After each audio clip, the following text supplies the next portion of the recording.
하나님께서 오늘 우리에게 주신 말씀은 요한복음 14장 15절부터 24절까지의 말씀입니다.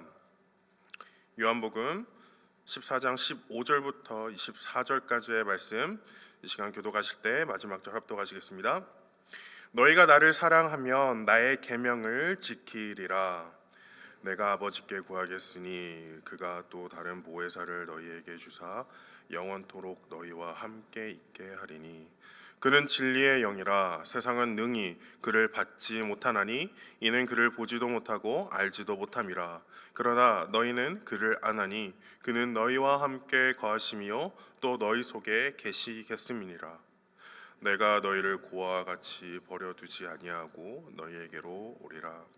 조금 있으면 세상은 다시 나를 보지 못할 것이로 너희는 나를 보리니 이는 내가 살아 있고 너희도 살아 있겠음이니라.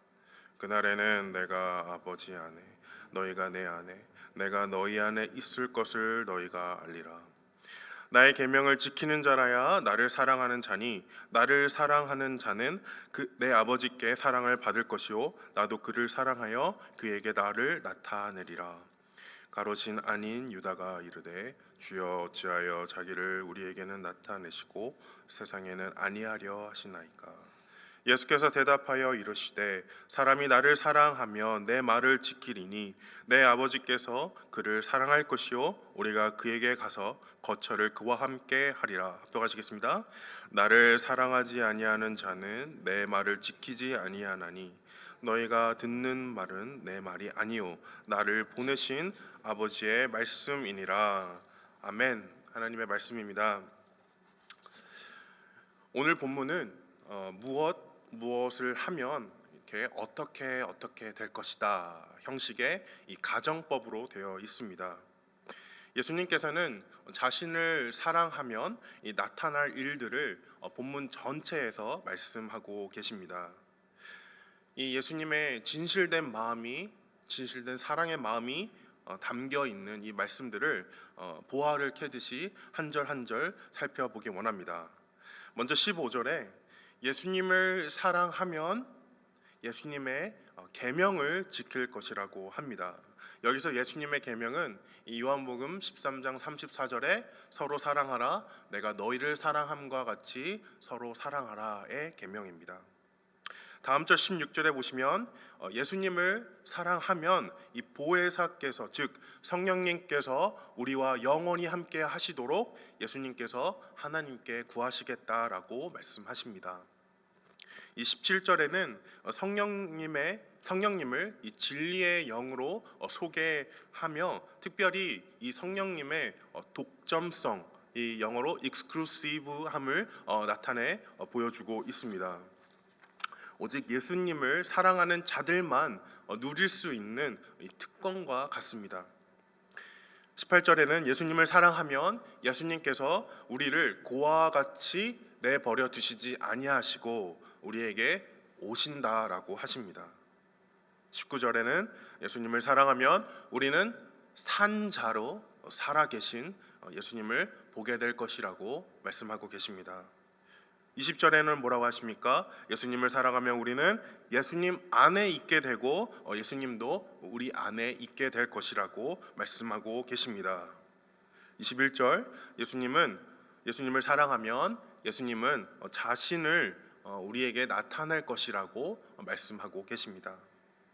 22절은 결론으로 놔두겠습니다. 23절은 마지막으로 예수님을 사랑하면 우리는 예수님과 하나님 곁에서 거처를 함께 할 것이라고 말씀하고 계십니다. 제가 요약적으로 한 절 한 절 예수님을 사랑하면 어떻게 될 것이다의 이러한 일들을 말씀드렸습니다. 저희는 이 성경의 내용을 어떤 역사적인 사건이나 교리적 가르침으로 이해하려는 무의식의 습관이 있습니다. 저도 그러한 습관이 있습니다. 그리고 이 역사적 사건이나 교리적 가르침은 보통 원인과 결과의 사고를 갖게 만듭니다. 이러한 원인과 결과적 사고는 신학뿐만이 아니라 모든 학문에 있어 이 기초적인 자세가 되는 것으로 절대 잘못된 것이 아닙니다. 하지만 오늘 본문은 이 원인과 결과적 사고가 아닌 말씀 있는 그대로의 그 날 것으로 대하는 것이 매우 중요한 포인트가 되겠습니다. 오늘 본문을 저희가 한 번쯤 인생에 경험했을 그 연애 시절의 달콤한 순간들로 비유해 볼 수 있습니다. 연인이 사랑에 빠지면 그 대상의 말을, 상대의 말을 듣지 말라고 해도 주의 깊게 듣습니다. 작은 말이라도 놓치지 않고 그것을 기억해 두었다가 그 사람이 원하는 뜻에 따라 행하는 것을 저희는 경험해 보았습니다. 또한 가능한 대로 무조건 같이 있고 싶어 합니다. 같이 할 수 없을 때, 떨어져 있을 때는 그대로 두지 않고 어떻게든 제외하기 위하여 부단히 노력을 합니다. 행여 정말 만날 수 없는 상황이 닥치더라도 어떻게 합니까? 의사소통을 위해서 전화나 문자 등 여러 가지 방법을 활용하여 어떻게든 서로의 삶에 관여하기를 힘씁니다. 그렇게 상대와 가까이 하기를, 알아가기를, 또 닮아가기를, 끝내 어떻게 합니까? 영원히 같이 살고 싶은 그 거처를 마련하며 결혼을 약속하게 됩니다. 오늘 본문도 이와 전혀 다를 바가 없습니다. 이러한 이 연애의 감정으로 이 말씀을 접했을 때 이러한 예수님의 여러 가지 약속들, 가정법들이 더 마음에 와닿습니다. 보다 구체적으로 두 가지를 함께 이 시간 나누기 원합니다. 먼저 예수님을 사랑함에 드러나는 이러한 일들은 어떠한 일의 결과가 아니라 현상이라는 것입니다. 이것을 보다 깊이 이해하기 위해 이 요한복음서와 다른 복음서들의 차이를 한 번쯤 짚고 넘어가는 것이 매우 중요하겠습니다. 저희가 잘 아는 대로 마태, 마가, 누가, 요한복음 이 4복음서들 중 요한복음서를 제외한 이 세 가지의 새 복음서들을 공간 복음서라 칭합니다. 공간 복음서들과 요한복음서의 이 상호 관계를 이 아침 시간에 다 나눌 필요는 없지만 몇 가지만 오늘 주제에 맞춰서 주목해 보기 원합니다. 먼저 이 공간 복음서들은 특정 수신자가 있었습니다. 그에 반면 요한복음서는 특정 수신자가 없는 것이 특징입니다. 이 말은 수신자가 없다라는 뜻이 아니라 특정 수신자가 없다라는 뜻입니다. 즉 누구든 수신자가 될 수 있다라는 뜻입니다. 각 공간 복음서들은 특정 수신자들을 두었기 때문에 그 내용과 성격이 다 다를 수밖에 없습니다. 이 각기 다른 대상들에게 이 기독교에 대한 역사와 교리를 이해시키고 공감시키기 위해 어떠한 원인과 결과적 사고로 마태, 마가, 누가는 쓰였음을 저희는 알 수 있습니다. 그에 비해 요한복음서는 누구나 쉽게 공감할 수 있는, 또 이해할 수 있는 이 사랑이라는 개념 혹은 사랑이라는 감정을 중심으로 쓰였다라는 것이 매우 중요한 사실입니다. 다음은 이 요한복음서는 다른 복음서들보다 약 한 세대 뒤에 쓰였다라는 것이 저희가 주목해 봐야 될 부분입니다.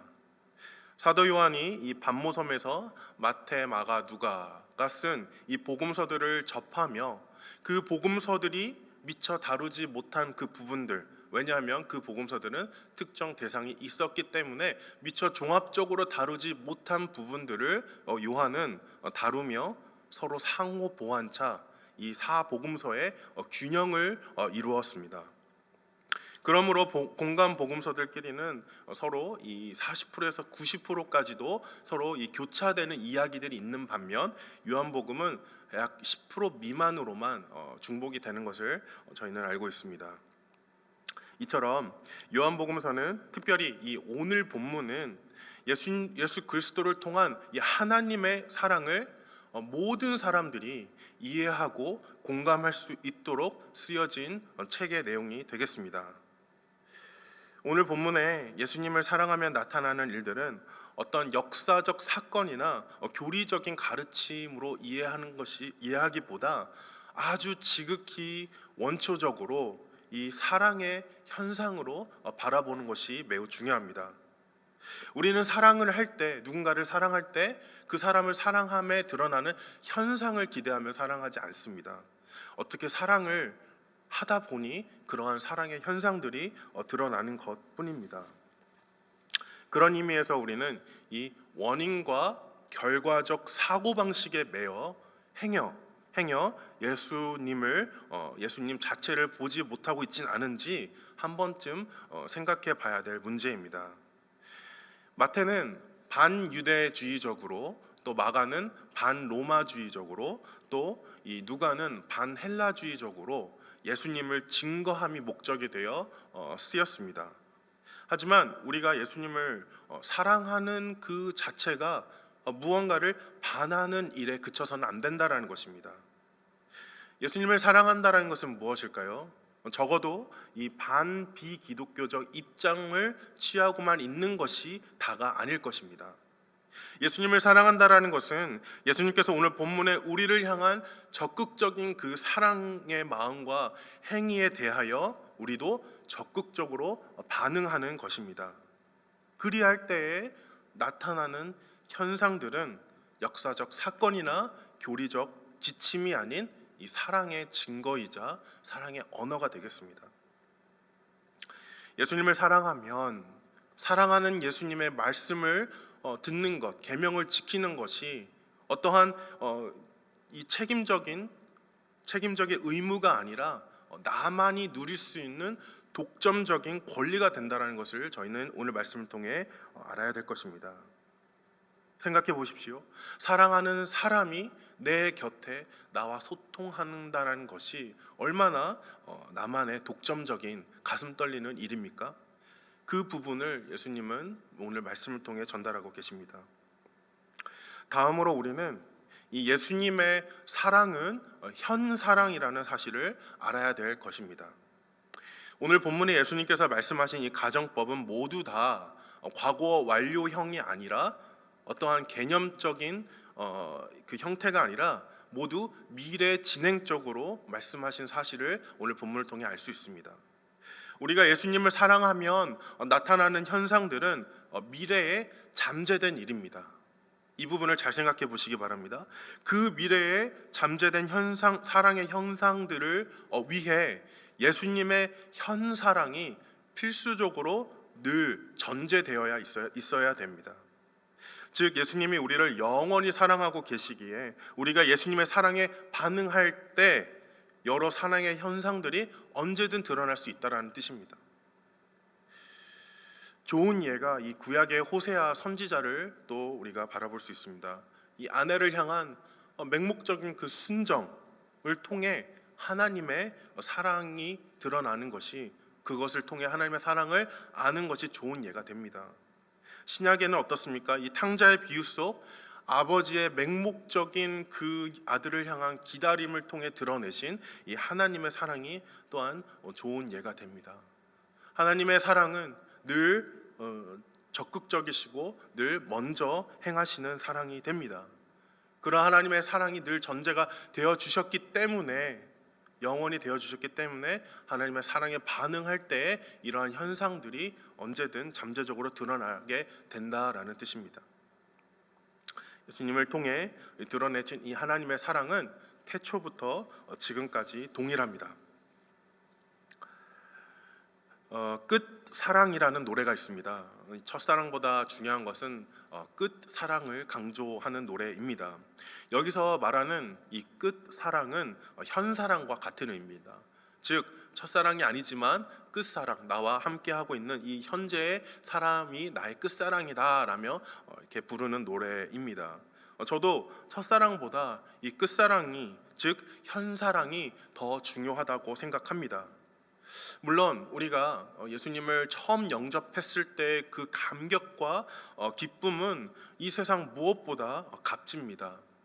하지만 그 감격과 기쁨의 순간을 저희가 무의식 쪽에 이 첫사랑이라는 단어 속에 가둬버리면, 저희도 모르게 가둬버리면 이 현사랑을 지켜나감에 걸림돌이 될 수도 있습니다. 왜냐하면 이 첫사랑은 과거 완료형이기 때문입니다. 나의 회심이 한때 내가 경험했던 어떤 내 인생의 한 부분의 역사적 사건이나 교리적인 깨달음으로 단정짓고 그 과거에 대한 그냥 막연한 향수만 가지고 현사랑에 집중하지 못할 때가 많은 것 같습니다.